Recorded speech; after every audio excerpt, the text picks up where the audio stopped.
Patterson. Good evening, Mr. Patterson. You've a lively lot in yon. Medical students, mostly.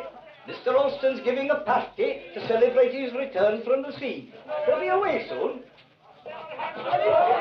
A wee drop of whiskey. Aye. Have you seen anything of Moore or Hart today? Nay yet. One of them will be in soon, no doubt. Scabby jaws. They're squalid wretches, I'll grant you that. Squalid. But they serve my purpose. Nay doubt. That'll be 3 pennies you'll owe the house, Mr. Patterson. 3 pennies. This stuff's getting very expensive. It's time they were cutting the revenue on it. Suppose it's the usual business you're after. A shot. Aye, the doctor wants all the bodies he can get, and more. He pays well. And asks no questions. It beats me to ken where Moore or Hart get their bodies. The cemetery. Where else? You should ask your son that. The queer rumours abroad. Rumours? Hey, what about the bodies that never reach the cemetery?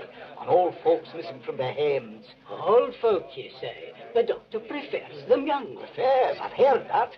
Young bodies are better to work on. And it's all in the know because of science, you can. Well, landlord, what do I owe you? 12 shillings, Mr. Alston. How are you, Patterson? Good evening to you, Mr. Alston. Good night. Good night. So you're a ship's doctor now, I hear. That's right. I got back from my first trip last week. How's your niece these days? Mary? I dunno ken. No. What's happened to her? She left Dr. Cox's service a while back, and I haven't seen sight nor left of her since. I see. Are you wanting something, Mr. Alston? No, no. Give Mary my respects when you see her. I will. Landlord, Aye? did you give my message to Jamie Wilson last night? I did. Thank you. I'll say good night. Good night. Good night to you.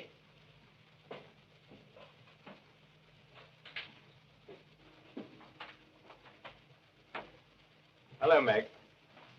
Has that husband of yours been behaving himself better to you lately? Yes, Mr. Alston. He's all right. I hope so. I suppose you're waiting for him. Yes. Well, don't forget what I told you. If there's ever anything I can do for you, just let me know. My ship's in port for a month, and I'm staying at Miss McIntyre's. Thank you, Mr. Alston. Good night, Meg. Good night. Mr. Alston's very concerned about your niece. He's been having Jamie Wilson look out for her. I see indeed. Then he'd best be minding his own business. Well, the lass was a long time in his mother's service, you ken. She was treated as one of the family, I understand. And thoroughly spoilt, no doubt. You dinna ken where she's hiding herself. I do. She's gone to the bat. They ken her well enough at the Canongate police office. Save us. What now? Oh, it'll only be more than his old woman having a friendly argument. Will you stop twisting me arm, you great hulking blood? Like to break it off your shoulder and belabor the living daylight out of you with it. You too, you scratty witch. Good evening, Sergeant. You're looking mighty fine, you are. Never mind about that. What's all this disturbance about? Disturbance, me, a man of peace. No more than talking to me better half I was. A mere friendly discussion, as you might say. Wasn't it, Helen, me darling? Was it? Did you get that face in the course of a friendly discussion? It was a door, Sergeant. It chose the wrong time to open, just as me darling got up to it. Now, if you'll excuse us, we'll be getting on with our celebrations. Celebrations of what?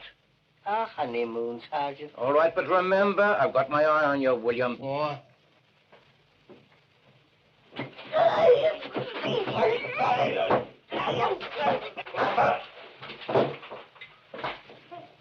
Good evening, gentlemen.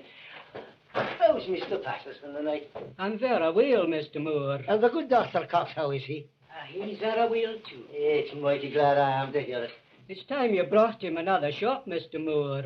The doctor can't progress with his experiments if he's no bodies to work on. Oh, he's mighty sorry I am, Mr. Patterson, but good shots are hard to come by. Now, do you think the doctor... I'll answer no questions. You ken what you have to do. Bring the goods to the side door of the college and collect your money. It's an easy, gentlemanly way of earning a living. Sure, that's true and all during an epidemic.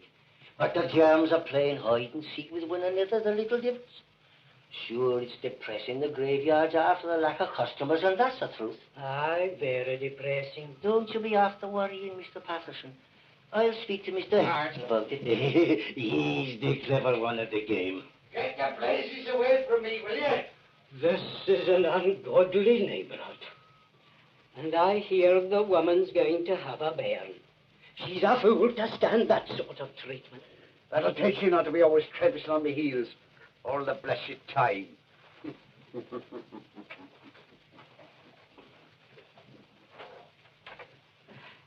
I'm all right, Jamie. You needn't mind me. Are you sure now? Yes. Well, where have you been all the day? Mind your business. On a walk. You mind what I said, Mr. Moore, and tell Mr. Hart. Good night to you. Where have you left Meg? Lying in the gutter where she belongs. Eamon, 'tis a pity your mother was so fond of bairns. Soft shot.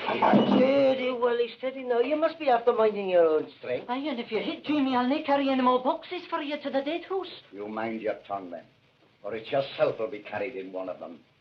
You half-witted loony. I may be a half-wit, but half a loaf's better than knee bread. Glass of whiskey, you. Irish? Irish, of course. You think I'd be after drinking your Highland muck? Sergeant Fisher was in here today. What did he want? He was inquiring about a lodger of yours, Joe the Mumper. Joe the Mumper. Sure, he left my hotel weeks ago. The sergeant was wondering if you ken where he'd gone to. And how should I be after knowing where he's gone? The sergeant was just wondering. Why didn't he come to me? Nae doubt he will, in his own time. He thought I'd tell ye. Well, dear Sergeant, he must have a lot on his mind. Drink up now, Willie, and let's be forgetting our troubles. I'm wanting a word with you. Not you. What are you carrying your boots for, Jamie? Oh, if I put 'em on my feet, I'd wear 'em all. I'm nae so daft, Mr. Swanson? Here's your beer. Bobby Hall gave me the tip. He stopped me in the street this morning. He said, look at all the daftins walking about wearing holes in the leather. Why do they nae carry the boots round their necks, Bobby said. Does Bobby wear his boots around his neck? Oh, no. Bobby's never worn boots at all. Huh? You're sure what you say, Willie? Of course, I'm sure. Didn't I see them coming out of the side door of the Canongate police office? That means they were arrested last night. Fined and kicked out this afternoon. Why didn't you bring him along with you? I'm a bit particular of the company I'm seen with in the streets, Mr. Moore. However, I asked them to come down here tonight for a drink. Do you think they'll be after coming? Sure, and why not? Do you think it'll be safe, Willie? Safe? Safe as killing pigs. All be missing a couple of that breed anyways. Now, this is what you'll do. Get them nice and drunk, and then take them to your house at Gibbs Close. I'll be waiting for you there. And remember, 'tis 10 guineas apiece. 20 glorious golden guineas for half an hour's pleasant work. Hey, it's a mighty lot of money, Willie. It is so. And an easier way to earn a living than peddling old shoes. Eh, Mr. Oh, sure, I finished with all that. It was a lucky day for us when old Donald died on you the way he did. And the doctor cook so eager to buy what was left of him. Listen. Here they are. I leave you to handle this. Just say I've been called away. It's yourself they'll be after expecting. And is yourself you'll be beaten. I'm no ladies' man, Mr. Moore. But mind you, no working on your own. Sure, I like to be in at the death. There's a pity there's two of them. I'm thinking that one will be easier to handle. Carry them over. The doctor's getting impatient, and he's too good a paymaster to offend. Don't fail me, Mr. Moore. I'll be waiting for you. It's hoping I am. I'll get it over as quickly and as quietly as possible. Oh, but not too quickly, Mr. Moore. Come now. Not too quickly. It's a matter of business with me, Mr. Hart. So the devil himself must have fathered you. Your mother could never have contradicted you. She'd a bad memory for faces. I'll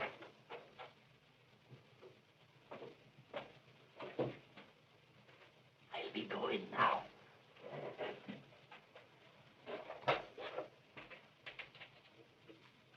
Good hunting.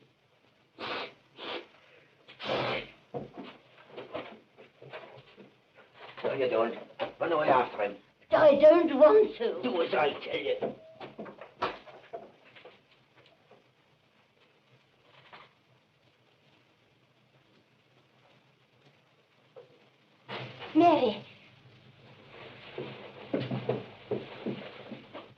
Mary, you've had enough to drink. Leave me alone. I cannot serve you. You've had enough. Oh, come over ye. Give me a drink. You'd best hurry to your hen, Mary Patterson.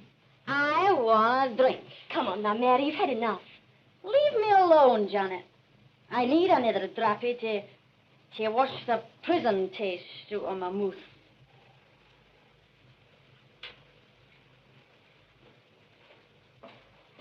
Good evening, ladies. Might I have the pleasure? Fill 3 glasses, Mr. Swanson. And who are you? Don't you be after wondering why I'm with you. I'm just a friend. Have you been in trouble now? Aye, that I have. Well, that's the stuff that'll make you forget. Aye, it's the stuff, all right. No, I don't want it. What's the matter with your friend? Stuck up, is she? Oh, take no notice of her.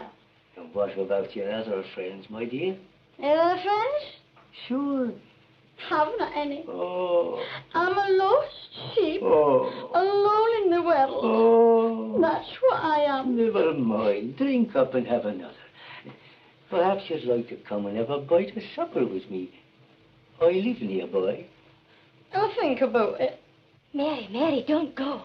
Why not? Sure, and why not indeed? You promised to come home with me, Mary. Are you afraid at all? I'll be your friend. I'll be both your friends. Maybe I'll help you to get a new start in life. Come on now. All right. That's the spirit. Mr. Swanson, will you let me have 2 bottles of whiskey and put them down to my account? 2 bottles? It yourself will be after carrying one of them, just to show how much I trust you. Come along now, and I'll give you a real good time.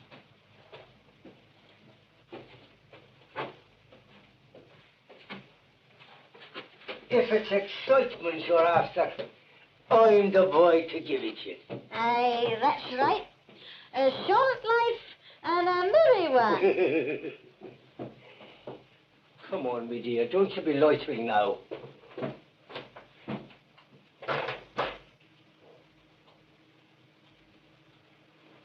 Jamie, will you go to Mr. Alston's lodgings for me? Tell him I found Mary, and he's not to leave until I get there. Don't forget, he's not to leave. Hurry, Jamie. Okay. I'll be away like the wind.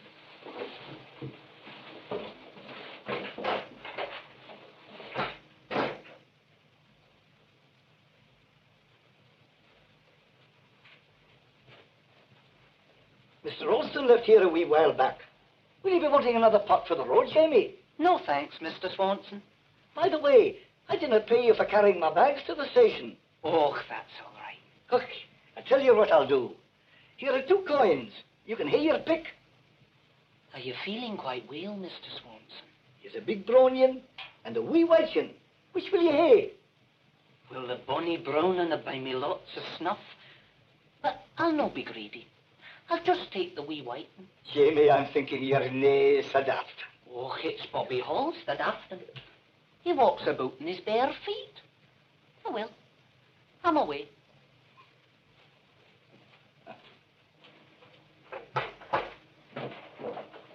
Hello, Jamie. What do you think we've got for supper tonight? Will you begin, Jamie? 3 guesses? It'll be enough for you. It's your favourite fruit. Oh, that'll be fresh, Hattie. You're a good landlord to me, Mr. McAllister. I'll no be late for my Hattie. Well, and Jamie, don't be roaming about the dark streets. There's queer folk abroad these days. I know, Mr. McAllister. And Jamie's feared of the queer folk. Jamie's seen them in the alleyways singing and dancing and beckoning with their long, skinny fingers and whispering to me, Jamie Wilson, soon you'll be one of us. No, Jamie. I didn't mean that sort of folk. It's human folk you must be minding. I know, but it's the dead folk that scare poor Jamie. And they sing to me, too. Sing to you? Aye. They peek their bony heads round the curtains when I'm in bed asleep.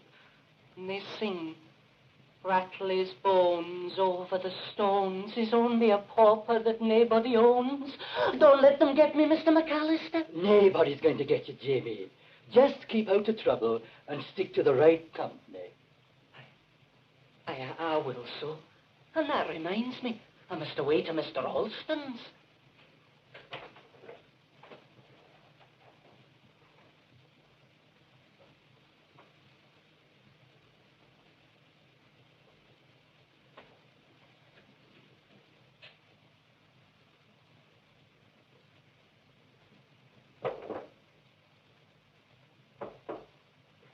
Come in. Hello, Jamie. Oh, I'm glad I found you. Jamie's got a message for you. A message? Aye, for the wee Janet lassie. She said I was to tell you that she's found the other wee lassie. Oh, yes? Aye, but Jamie found the other wee lassie first, you ken. Your wee lassie's gone off with the other wee lassie. It's a bit complicated, Jamie. Oh, it's easy if you take it very slow. You see, your wee lassie... I think I know what you mean. Janet has found Mary, is that it? Aye, but Jamie found her first, you ken. She came into Swanson's the night. So you'd give Jamie the coat you promised if I found her? Of course I will. And here it is. Now, what's all this about? And where are Janet and Mary now? Well, you see, your wee Janet lassie said... Do you know, man, if I sit down for a wee while... Oh, but my neck's tired with the weight of these boots. It was Bobby Hall's idea, dear Ken. You see, it takes the weight off my feet, but it puts it around my neck. So I'm thinking perhaps it's not such a good idea after all. It's a case of gaining on the swings and losing on the roundabout, eh, Jamie? What was that, Mr. Huey? Never mind. I think I got the wrong way round in any case. Oh, I'm always doing that. I think it must be catching.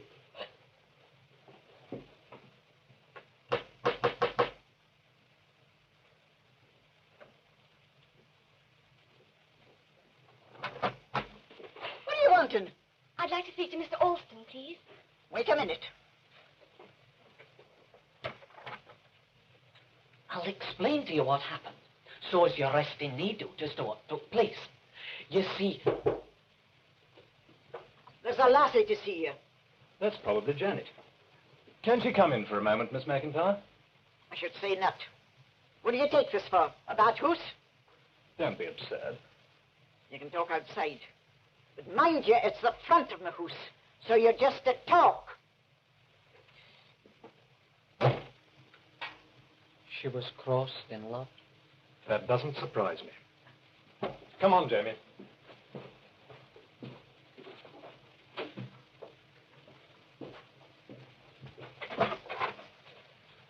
Janet. I tried to get along before.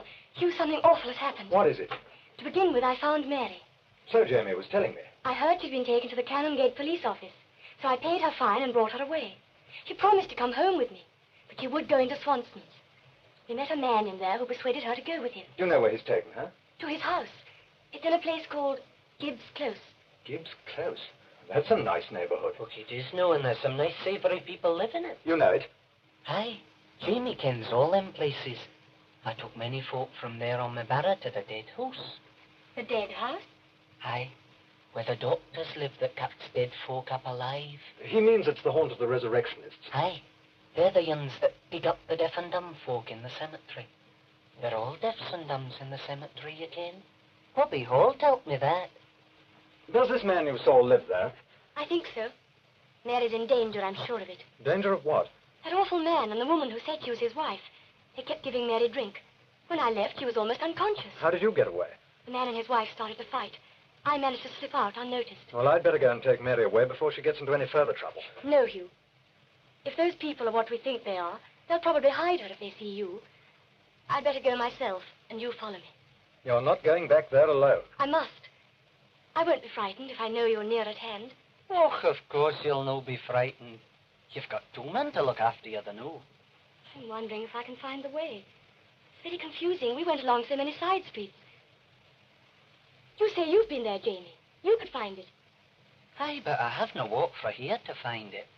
I should have to go back to the place I started from and work my way around to the place I ended up. Jamie, you must get us there quickly. Aye, I will, so... If I go back to the place I started from. Where's that? Well, I cannot call to mind the name. Oh, but there's no forgetting the smell. I think he means the brewery. Aye, the brewery. And they call Jamie daft. Come on, Janet. I hope I'll no be late for my supper. There's fresh haddy my landlord was telling me.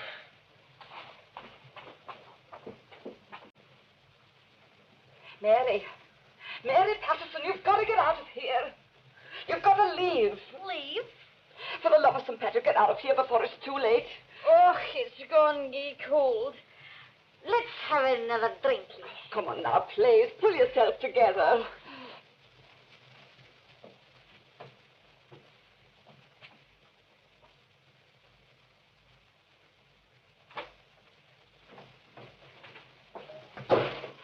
you going? I see you, Jane, you dirty traitress. Oh, let the lass go. Not me. She's all right where she is. I'll tell Willie Hart of this, and he'll kill you. He'll kill you. Do you hear that? All right, then tell him I don't care. But there'll be an ending to all this, Helen. Ending? The gibbet, Helen, the gibbet! Fine talk for a woman who's going to be a mother, I must say. Now, what the devil's up? I'll tell you what's up, Wally Hart. This whining baggage of yours was trying to rob you. Rob me? Sure, and she was trying to get her away. What's she now? You're lying. Ask her, she can't deny it. Oh, I'll ask her. Is it true, woman? Answer me, is it true? Would you rob your husband of his lawful goods? Would you cheat him of the result of his honest labours? Well, me fine woman, I'll be teaching you better manners. Wait! Hear me, Wally. Bait me if you like, but hear me. I'll hear you, but you'd best speak quickly, before I bait the breath out of your fat hide. Wally, only listen to me. Let's give up this awful life. Why can't we get back to the land? There's work in the fields, Wally. Good, plain, honest work. You talk too much. Why don't you finish her and have done with it? Hold your tongue, you screeching wild cat, or I'll serve you the same way. Best all on us hold our tongues and get to work. We can't keep her about all night. All right, you are, mister.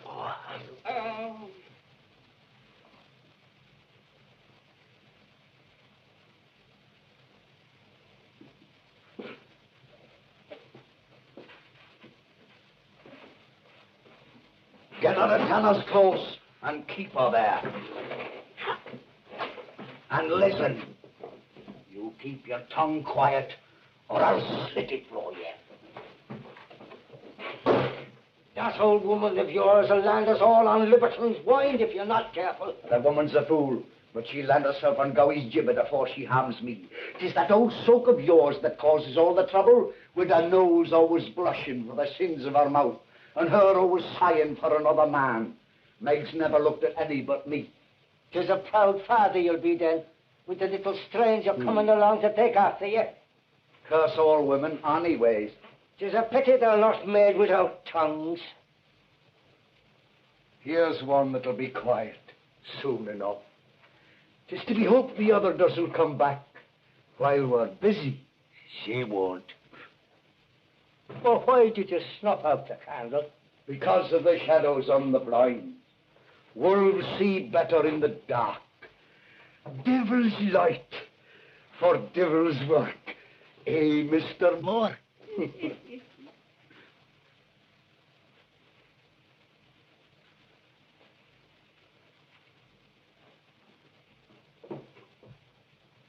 Hughie! Get it over, Willie.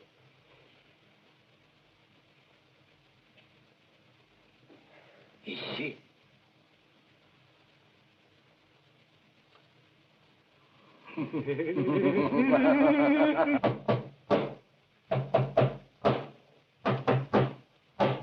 Twas nothing but skin and bone she was.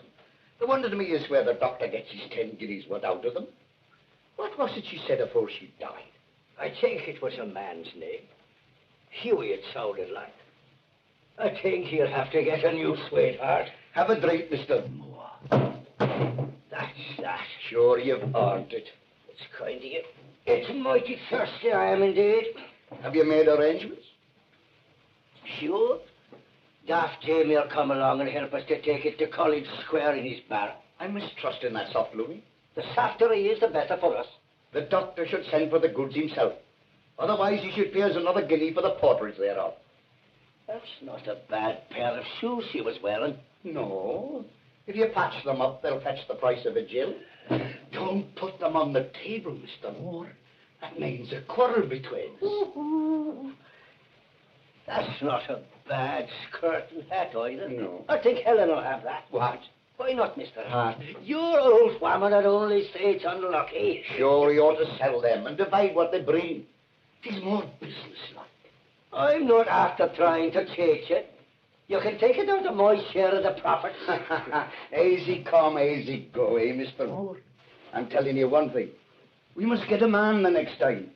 I'm wanting a new coat. A man, did you say? A woman would be easier. There's plenty of them. And no one would be missing 2 or 3 or 4. What the blazes is that? It's a fine time of night to be having callers. Here, quick. Help me with this. Probably done with my own coat. Yes, I will and all.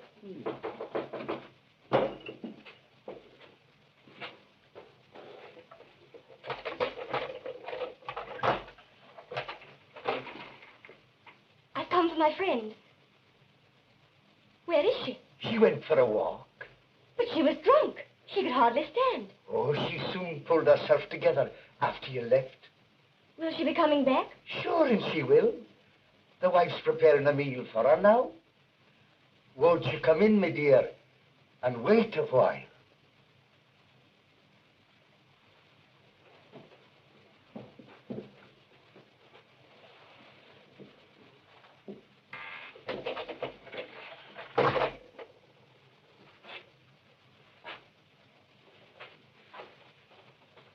Won't you sit down, my dear? Get the little colleen a drink. Where's your manners, Mr. Moore? No, I don't want a drink. No, please, I don't want it. Didn't Mary leave a message for me? You see, my dear, she left rather in a hurry, didn't she, Mr. Moore? She did so. Did you say anything, my dear? I must go. Already? Yes, but I'll come back. What about your drink? No, I must go. But I'll come back later and see if Mary's returned. I promise. Stay where you are. Your friend may be nearer than you think. I'll see that you join her. Don't be fearing that I won't. Lock the front door. All right, Janet. Where's Mary? They say she's gone. Where has she gone? How should we know? She just went. I think you're lying. Lying. That calls for an apology, that does. No one ever called Wally Hart a liar and lived to boast of it. Then it's a new experience for you, isn't it? Take it back, will you? I'm taking nothing back. You're liars, both of you. But I hope for your own sakes as well as Mary's that she has gone. And now let me warn you. If you try to molest her or this lady again, I'll beat you both within an inch of your miserable lives, and the law can hang what's left of you on Liberton's wine.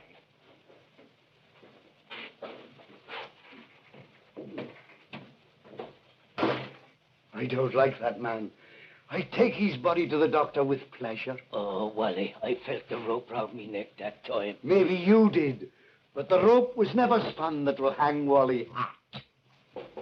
Who the devil?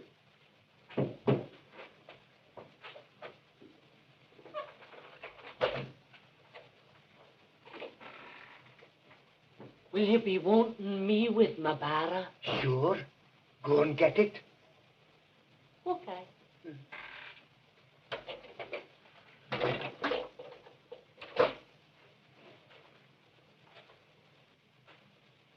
We'll be able to get it to the doctor's by the morning. He'll be mighty pleased with this specimen, I'm thinking.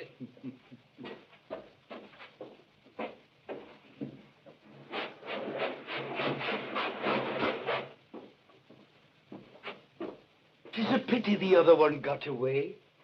There's room in the chest for 2. Waste of space. That's what it is. The money on delivery. Those are the terms, you old psalm singer. You've got the goods. Now I want the cash. I tell you, I'll bring it along to Swanson's the net. The doctor has a patient with him, I know. He cannot be disturbed. Then I'll wait until he can. Won't you sit down, Mr. Moore? Thank you, Mr. Hart. Now, how are you? I'm not wanting the students to see you. Can you beat that for civility now? Hold your tongue, Mr. Moore. Have you no feelings for a sensitive man? Don't keep me waiting, or I may be tempted to bait the brains out of you. You'd best not be using threatening words to me. I'll see if I can get the money, and then good riddance to your both. Good morning, Patterson. Good morning, sir. Look who's here. I'm not blind. I want to see Dr. Cox. Have you an appointment with the doctor, Mr. Alston? No, but I think he'll see me. Tell him I'm here, will you? Very good, sir. Top of the morning to you. It's a lovely morning it is. It was until I came in here. All right, you are, Mr. Alston. It's drab in here, but there's no town like Edinburgh for catching the glint of the sun. Unless, of course, it be Dublin. Oh, blessed Dublin. It's wishing I was that I was back there with you. I share your point of view, Mr. Moore. You belong there now. Oh, it's glad I am to be mating one of my own countrymen. You hear that now, Wally? The fine gentleman's one of us, so to speak. You flatter me, but I merely wished that you were back in Dublin as heartily as you wished it yourself. Oh, did you know?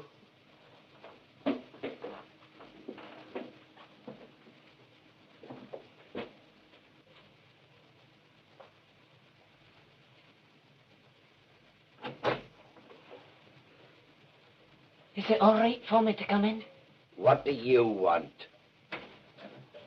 I want my barrow. You'll be finding it in the yard.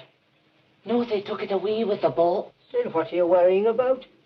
They'll bring it back when they've disposed of the merchandise. What merchandise? You poking your nose into our private affairs again? I asked you a plain question. What merchandise are you referring to? And what merchandise would they be after referring to? A body, no doubt. But whose body? Would we be knowing that? I should think so, since I believe you killed her. You stop that slanderous tongue of yours. Careful, Mr. Hart. Remember what I told you last night. I was stupid enough to believe that Mary Patterson had left your house. Since then, I've been to her lodgings, and I've searched every other place she might have gone to. But I've searched in vain. Why don't you inform the police? Unfortunately, the police are not very much help in these matters. So for the time being, I'm taking the law into my own hands. The devil hinder you. He probably will. There's no doubt as to which side he's on. Jeez, if I'd been a younger man, I'd have... What would you have done? I'd have torn that lying tongue of yours out by the roots. Indeed. But you've reached an age of discretion now, haven't you? And you prefer to pit your manly strength against helpless young girls and old women, don't you, Mr. Hart? I doubt if you ever cared to do otherwise, even in your intrepid youth. You can tell all that to the police. I intend to, as soon as I have sufficient proof. Oh, so you haven't any proof? Not yet. But don't congratulate yourself too soon on that score. When I've seen Dr. Cox about your last consignment of merchandise, I may have more interesting news for you. Murder! Murderers! Lord, forgive me. Have mercy on me.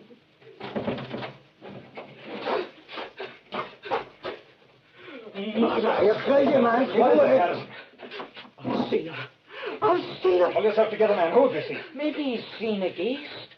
There's lots of them. Be quiet, Jamie. Patterson. Dr. Cox. What is the meaning of this uproar? Sure, I think Mr. Patterson was unpacking a body for you, Doctor. He must have lost his nerve. Absurd. He should be used to dead bodies by now. Patterson, get back to your work. Just a minute. Dr. Cox. Good morning, Alston. I'd like to detain Patterson for a moment. Indeed. Patterson, please inform the doctor as to the identity of the body you've just unpacked.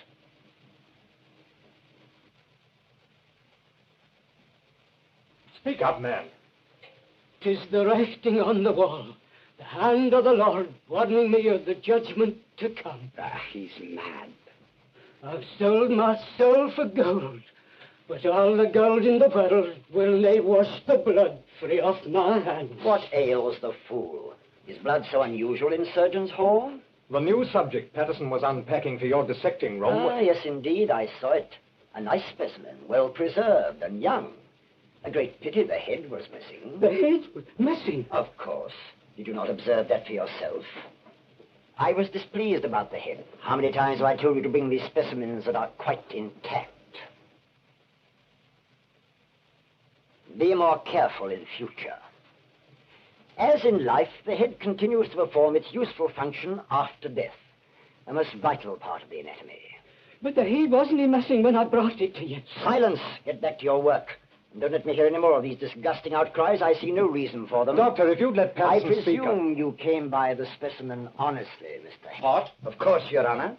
Then that closes the subject. It was a poor girl of the streets, begging Your Honor's pardon for mentioning such creatures that got knocked off in her hour at Haggerston's wine. And when the coroner had sat upon her, sure her friends and relations didn't want what was left. I see. A wasted life. Well, at least she can serve her fellow creatures by imparting a little knowledge, now that she is dead. Blasphemy. What is that? Would ye acknowledge your God? Yes, that. Would ye acknowledge your God? Yes, as you make gold yours. And why not? Can a hammer of gold burst open the gates of your heaven as knowledge can unbar the doors of mine? Go to your room, David Patterson. I'll talk to you presently. I'm afraid you're growing too old for my service. Bobby Hall says the devil gives knowledge, but the good Lord sends wisdom when to use it. A very interesting observation. And who may you be, young man? My name's Jamie. Jamie Wilson. Jamie Wilson, eh? By thunder. What an interesting specimen. Keep away from me. Jamie may be daft, but you're not going to cut his head open to see how his brains work. Perfect. Perfect. A remarkable forehead. And I like the set of the deltoid. Most unusual. I'm away to fetch my barrow. Wait, Jamie. No need to be afraid of me, my boy. You're no use to me. Alive. That's what I'm afeard of. It's the old story, Alston. The old fight between science and superstition backed by the powers of darkness. Galileo and Luther perished in the combat. Perhaps someday I too will fall. I'll show you what I mean. Yet the myths of today are the commonplaces of tomorrow. Look at this skull, Alston. Observe the thin frontal bone. In life, the fellow was an idiot, subject to outbursts of homicidal mania. One day, he killed his wife and 6 children, so they hanged him in chains at Liberton's Wynd. A grateful government presented his miserable carcass to the hospital. But what would the judge who condemned him, the priest who stood by his death agony, have said if I, Dr. Hart, the despised scientist, had told them that it was not the poor fellow who was guilty, but a thin splinter of bone pressing upon his brain? If I could have had him upon the operating table when he was alive, I could have lifted it and turned him into a decent citizen. Mr. Huey! Mr. Huey! Dinna let old Horny get you. Keep your fingers crossed, same as I do. Wait outside, Jamie. I'll see you later.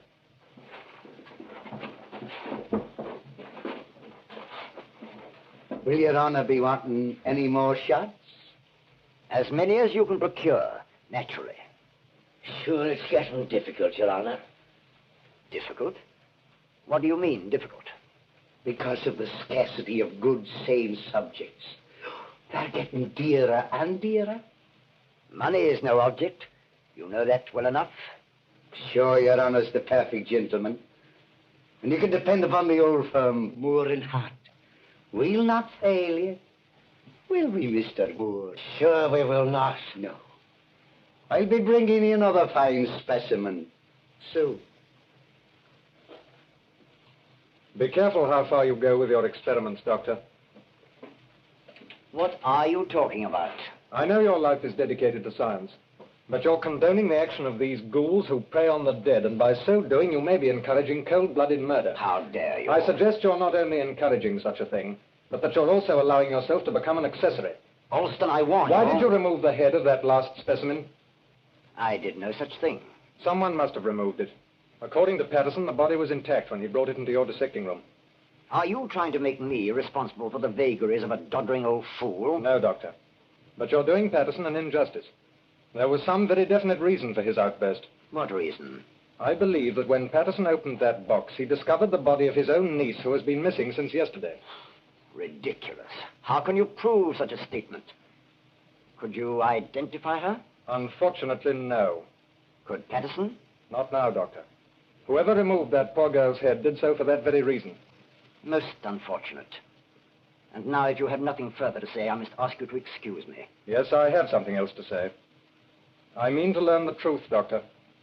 And then? All knowledge must be paid for. And when your time for payment comes, you may find the bill excessive. At the moment, your zeal in the cause of science is blinding you to cold facts. Good day to you. Impetuous young fool. Can a man who has once tasted of the fruit of the tree of knowledge lay it aside to be bound by the petty laws and trammels of ignorant mortals? What a magnificent specimen that lad Jamie Wilson was. Hart. I wonder if he understood what I said. I misdoubt me that he did, Your Honor. But as for myself, I understand, Your Honor, perfectly. Don't I, Mr. Moore? I think you do, Mr. Hart. I'm just as concerned about these disappearances as you are, Mr. Alston. But before a charge can be made, the law demands evidence. Sergeant Fisher, the girl was last seen alive in that house of Moores. But they say she left of her own accord. Heaven knows how many people are leaving their homes of their own accord, if we're to believe those two. 2 old lodgers from Hart's hovel have disappeared within the last 3 months, and what has the law done about it? Well, I've no alternative but to accept their word until there is sufficient evidence to prove them liars. But I've told you Patterson can provide the evidence. He saw the girl. Yeah, but did he say so? Well, not exactly, but if you'd seen the way he acted, you'd have reached the same conclusion as I did. Mr. Alston, the law demands fact. If I question Patterson and even exert pressure to get the truth, the doctor's evidence will surely tip the other side of the scale. In the meantime, the body would have been detected, and the slightest chance of identification would have been obliterated. You know that yourself. Our best chance is to catch him red-handed. Do you mean we've got to sit down quietly and wait for them to murder someone else before we can do anything? Not exactly, but there is such a thing as giving a man enough rope to hang himself with it. That may be. But in the meantime, some other poor devil will probably provide the rope. That's a chance we've got to take, Mr. Alston. But remember, success breeds carelessness. Up to now, they've had it all their own way, but soon it may be our turn. I hope you're right. It's not safe, I tell you. Me foot to you. Who'll be missing a that loony like Jamie Wilson? The half of Westport. Isn't the lad better known around here than the Lord Provost himself? I tell you, you're asking for trouble, you are. Oh, stop your blathering. Do you want me lodgers to be hearing you squawking and bellowing? Well, won't you listen to me, Mr. Hart? That old lodger of yours by the name of Doherty, I've had my eye on her for a lovely corpse. No friends or relations to be bothering or crying over her after she's gone. The old woman will keep, won't she? I want to knock she'll keep, but I've been thinking 'twould be a mercy to put her out of her loneliness and misery. An act of loving kindness, as you might say. We could do the job clean and decent, and no risks afterwards. The old woman means 10 guineas at the most, whereas this other means 15. Aye, 20 guineas in our pockets. We'll be after taking over the porterage. I'll find someone. What are you looking at me for? I was thinking, me dear, only thinking. Well, don't think so loud. I was thinking it was time some people I knew earned that cape. If you think I'm breaking my back doing your stinking work for you, you're very much mistook. I was thinking of something else. Maybe you're right about the boy, Mr. Hart. Nothing venture, nothing gain, so to speak. Good for you, Mr. Moore. And there's no time like the present for striking whilst the iron's hot. Go to Jamie Wilson's lodgings and bring him back here with you at once. Are you ordering me about now? And you sitting there as mild as milk watching him do it. Hold your clacking tongue and do as Miss Hart tells you, or I'll give you another pot of the gob. A fine husband you are, I must say. It's hoping I am we're doing right. I tell you, the old woman will cape.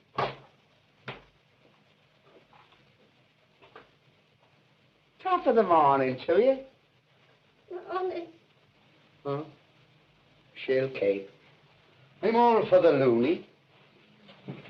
We're over the unlucky number, aren't we? Sure, she would have been the 15th.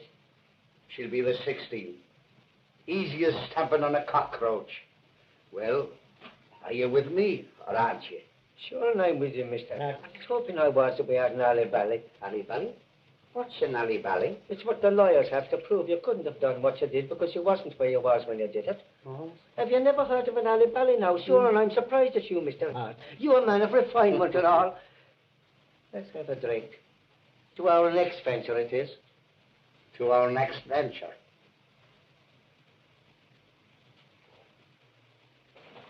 Jamie, oh, Jamie, I've been looking for you at your lodgings. Were you going inside for a drink, Jamie? I was, no. You shouldn't be wasting your hard-earned bawbees, Jamie. I ken that, but my throat's parched. I've got a better idea for you. Mr. Moore's giving a nice party to some old friends. Friends? Yes, both of them. The whiskey'll be flowing like water under the bridge at high flood. You can sup all you want, and it'll be a saving to you. What do you say, Jamie? Well, if you really want Jamie to come, and the drink's free, I'd not be wanting to disappoint you.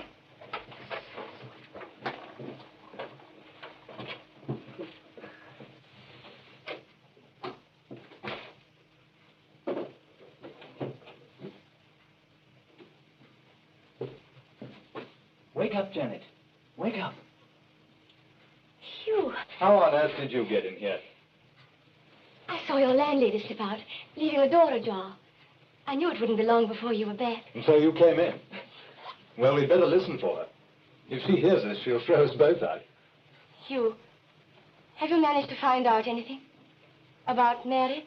Nothing. Are you sure, Hugh?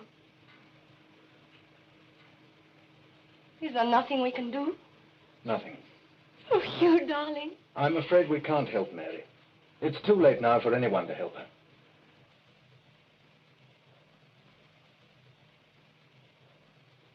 Dry. Dry as the Sahara Desert. You'll be wanting a fresh bottle. Mine's empty, too. Tis not a woman at all, ya. Tis a blessed sink. Go on, Jamie. What will you say?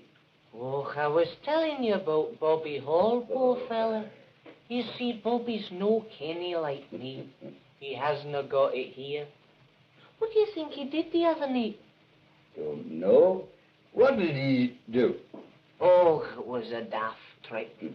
We were in Swanson's, you ken. What would be the better for a dram, says Bobby. Have you got any cellar? I've only got a penny myself.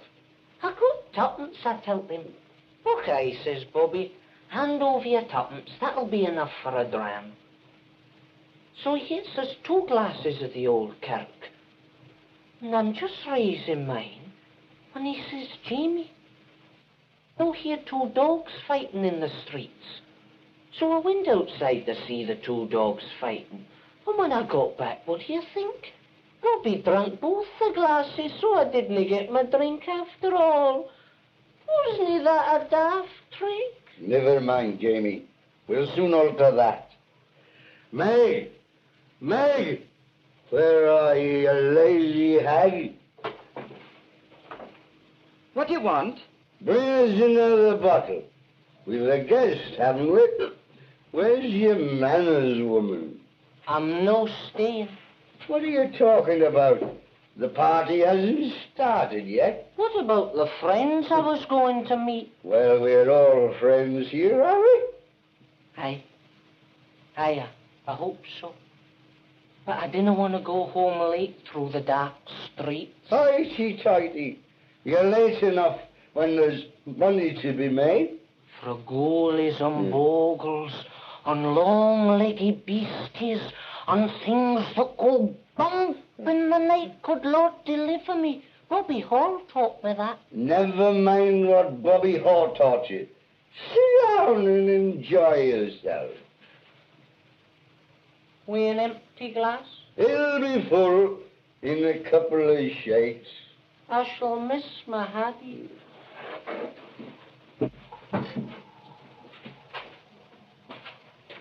Get some victuals from the market as you come back. I'll start hurrying on with the Praties. Well, the poor boy must be starving. The market's a long way. Do as I tell you, woman. I won't be long, Jamie. You'd better be long.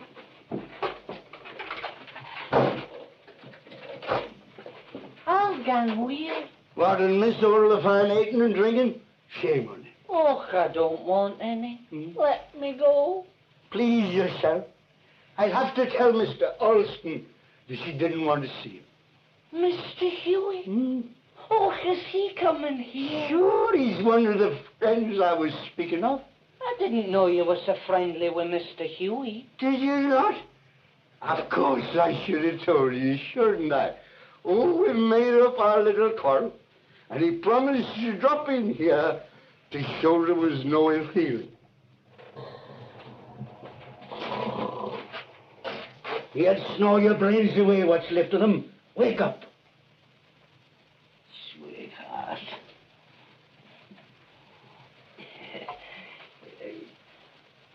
Oh, it's you and all. There was I dreaming peacefully, thinking I was locked up in the Sultan's harem. You had the door shut all right. Don't you worry, me boy. I locked the door to keep out the draft. You understand what I mean? Don't you, Mr. Boer? Sure and I do, Mr. Hart. Will Mr. Huey be very long? Well, of course he won't. Mr. Alston? What you talking about, Wally? Oh, I was after telling Jamie. Mr. Alston is coming here tonight to let bygones be bygones. And Jamie was wishful for the miss. Oh, sure, I'd almost forgotten.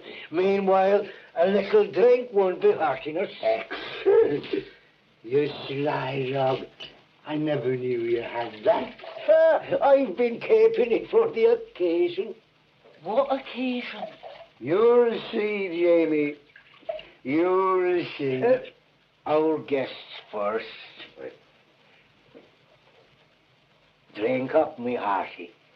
Don't be bringing ill luck on the house by refusing good liquor. Will you no drink with me? Sure, and we will. But we must be slow. We have to keep our heads clear for business, eh, Mr. Hart? All right, you are, Mr. Boy.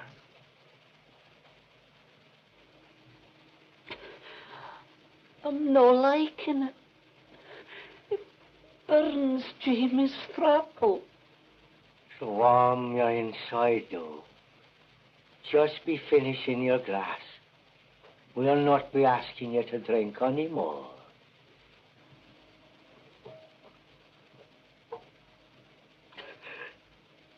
Makes Jamie's head go round. Appears.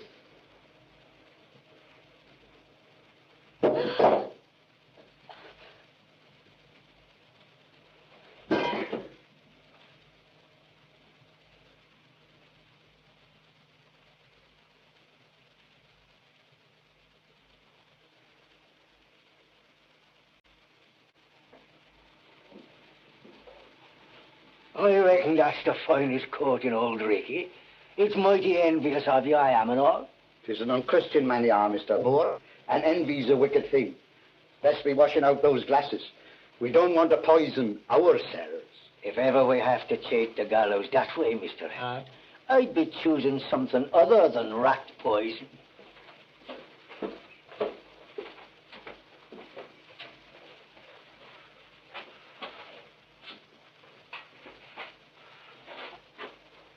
Sleeping Beauty.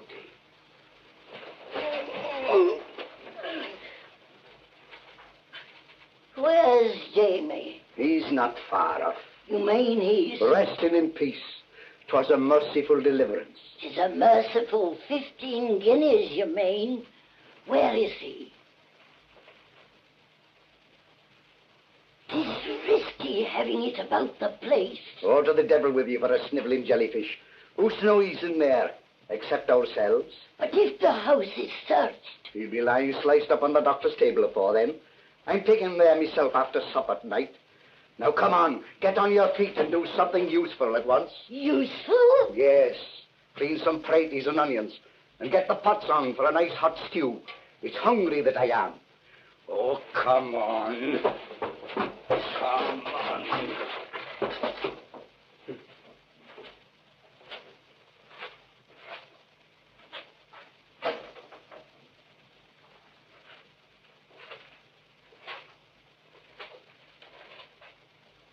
It won't be long. Now, Jamie.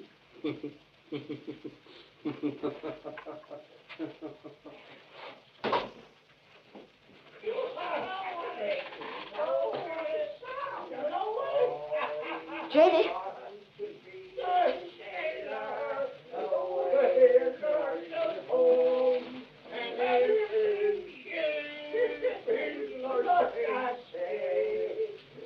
Jamie?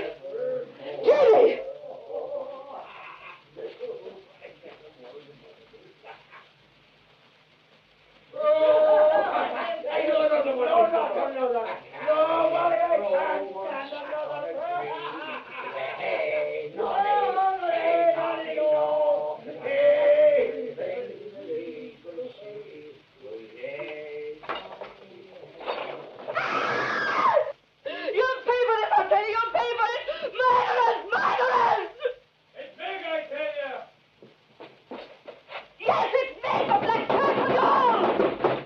Open the door, you crack loony!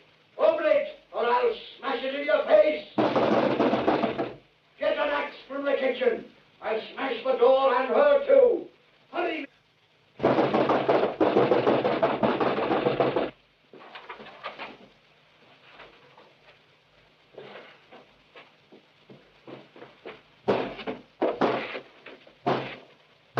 Run to Mr. Alston's lodgings. He's at Miss McIntyre's. Tell him they've murdered Jamie. I can't leave you. You must hurry. They'll be through that door in a couple of seconds.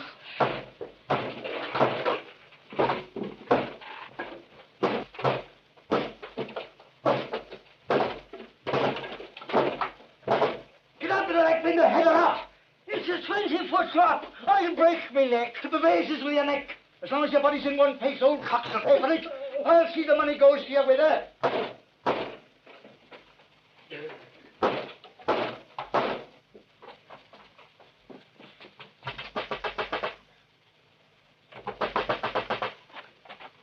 What's the meaning of this, you daft woman? I want Mr. Alston. Where is he? He's not at home. Can you not tell me where I can find him? I didn't ken and I didn't care.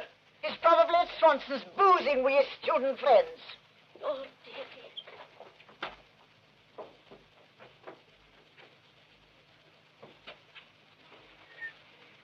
Watch the front. I'll wait with the side door.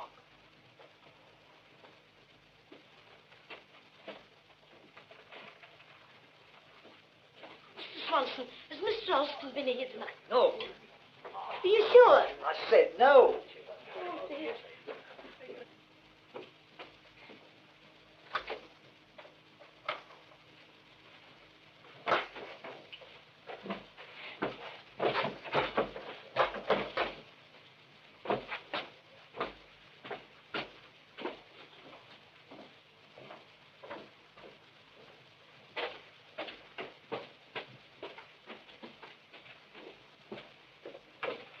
Have you done for her, Wally? She'd have done for the lot of us if I hadn't. And to think that makes you turn on me the way she did. Bitten the hand that's fed her. Ah, it's disgusting, so it is. Because I always said, women will be better born without tongues. What are you going to do with her, Wally? She'll bring the usual from the doctor, won't she? And I mind to serve Meg the same way when I get back. You can't be taking that woman through the streets. We'll go by all the alleyways and the byways. Here, give me a hand with her. Now, you go ahead, but keep your eyes open.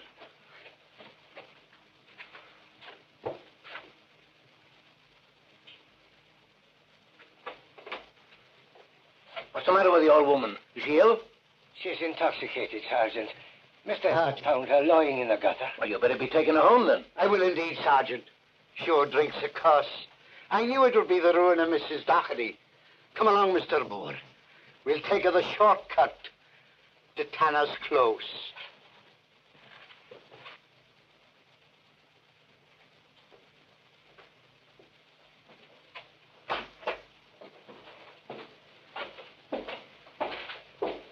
Pot of ale, please, Mr. Swanson.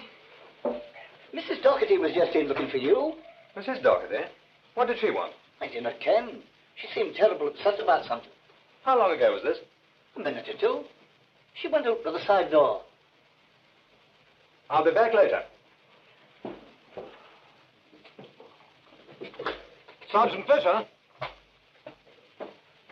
Did you see old Mrs. Doherty come out just now? Yes, I did. Which way did she go? Hart was taken her to Tanner's Close. She lodges there. She was dead drunk. Dead drunk? She was in the pub looking for me only a few minutes ago. Sergeant, are you sure she was drunk? Well, she must have been. At least Hart said she was. He was carrying her. You surely don't think she was dead, Mr. Alston? That's exactly what I do think. We'd better get along to Hart's house as quickly as possible. I think we'll stay around for a wee while. Again and dig your garden. It's no business of yours. It is so, when half the people in the town's disappearing. Do you no wonder who'll be next? Aye, often wonder myself. Let's go and see what McCullough's going to say about it.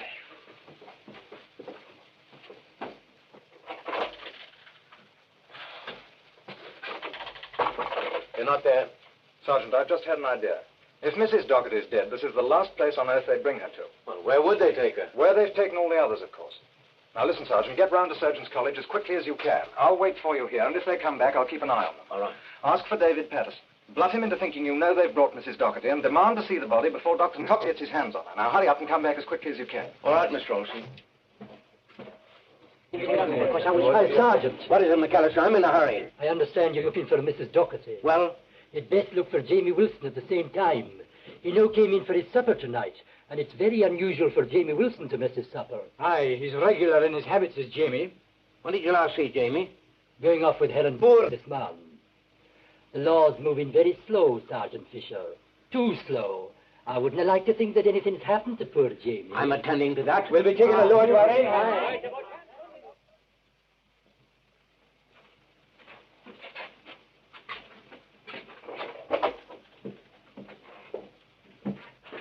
Give Wally a drink.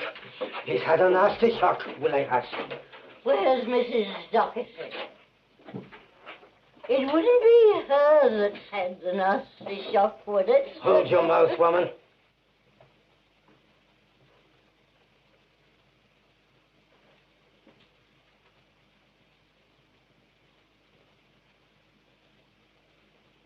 Where's Meg? Lying down. It's getting near her time, I'm thinking. Oh, I'd like to twist her neck. Best not bait her any more, or you'll have another corpse on your hands. What have you done with the old woman? She's resting in peace. I took her to Dr. Cox. Dr. Cox? Then it's resting in peace she is, you mean? Hush your mouth, woman. I'll kick your teeth in. I'll no hush. It's a disgrace, it is. Murdering the old coon in the street. Someone might have seen you. What did you get for her? Same as you get for any woman. How much do you think? Yes, Helen. Any woman. I'll be after missing poor Mrs. Doherty. I had a soft spot in me heart for her. Did you ever notice the cast in her left eye, Mr. Moore? Do you know what that means? No, Wally. What does it mean? Bad luck, Mr. Moore. Bad luck. I'm feeling all right, Willie. Do you think you ought to see the doctor? What doctor? I was thinking maybe, Willie, if it's not yourself you're feeling, that perhaps Dr. Cox could... Could what? Take care of you. Open in the name of the law. Who's there? He's at Tony. How did I followed you, didn't I? I told Helen to do that. Did you do as I did, you woman? Answer me. Is he still there? For heaven's sake, woman! I shifted him as you told me. Where did you put him in? He's resting in the refuse dump, covered with garbage. As heavens for that.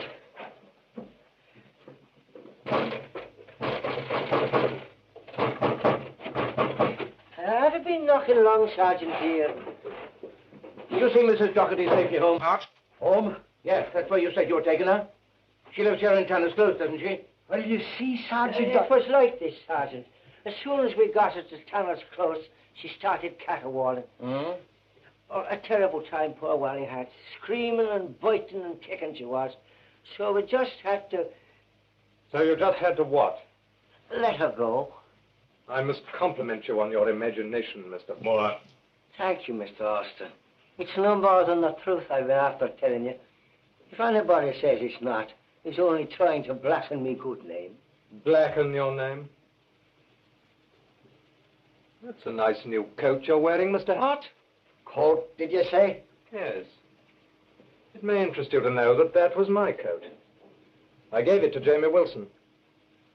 He was wearing it this morning when he came to your house. If you're still troubled in your minds about Mrs. Doherty, would you like to search the house? Would you like to be pulling the walls down? Or maybe you'd like to satisfy your mind by looking in all the cupboards.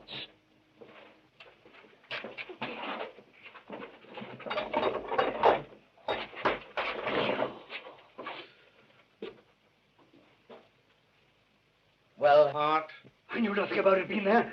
Nothing at all, at all. Obviously, and I suppose you'll be telling me that he climbed into bed, closed the door, and then died of his own accord. I know nothing about that, I tell you. I've been out all day. And I suppose when Mrs. Doherty ran away from you, she went to the surgeon's college and died there of her own accord. I tell you, I don't know. You don't know because you killed her. I didn't come here expecting to find Mrs. Doherty, Hart, because I've already seen her dead body at Surgeon's Hall. It's unlucky for you that Doctor was out when you called this evening. And it's a pity for you that Davy Patterson was drunk when I questioned him. Liquor loosens the tongue, Mr. Hart. And what did you come here for? I came here expecting to find Jamie Wilson, but I didn't think that you'd be obliging enough to show him to me. Murder will out, William Hart. Listen, Sergeant. If I were to turn King's evidence, they'd let me off, wouldn't they? Well, that depends on my superiors. If they'll accept your evidence. Oh, but you'd like your case cut and dried, wouldn't you? Tell you such things about him. If only you'll speak the good word for me. Things that will put the rope nice and tight around his neck. You dirty lying traitor! Don't listen to him, Sergeant. It was he who killed old Mrs. Doherty. It was he who poisoned the that loony. Even when I went down on my bended knees and begged him to have mercy. But would he listen to me? Oh, no, he would not. You dirty liar! Let me get at him! Keep away from me! Would you be after seeing an innocent man hung by the guilt of a murdering scoundrel? I can give you all the proof you want against him, Sergeant, if you'll only let me go. It might save your rat's life for you. Well, better a live rat than a dead man. You dirty swine! Your hand is... I'll have your backs on the steward! Janet, what are you doing here? I was told you were here, so I came to warn you. The mob's on its way. The mob? The whole town's in an uproar. Is there another way out of the back? There's a 20-foot drop into the street. Hart tried to make me take it. Now it's his turn. We'll see about that when me turn comes. You dirty informer. Squeal on me, would you? What's you blathering for? She's guilty, yeah? It's guilty we both are. Me no more than yourself. Who let me into it? Come on, you can take your medicine. Sergeant, arrest me. What for? You're an innocent man, aren't you? Go out there and tell them that. Oh, you blatherer. They'll murder me. They probably will. Come on. Keep your eye. Stay inside of the left and bolt the door. I'll try the south passage. Come on. Why should I? Listen to them. For pity's sake, man. Pity? What do you know of pity? Did you have any pity for Jamie Wilson? God,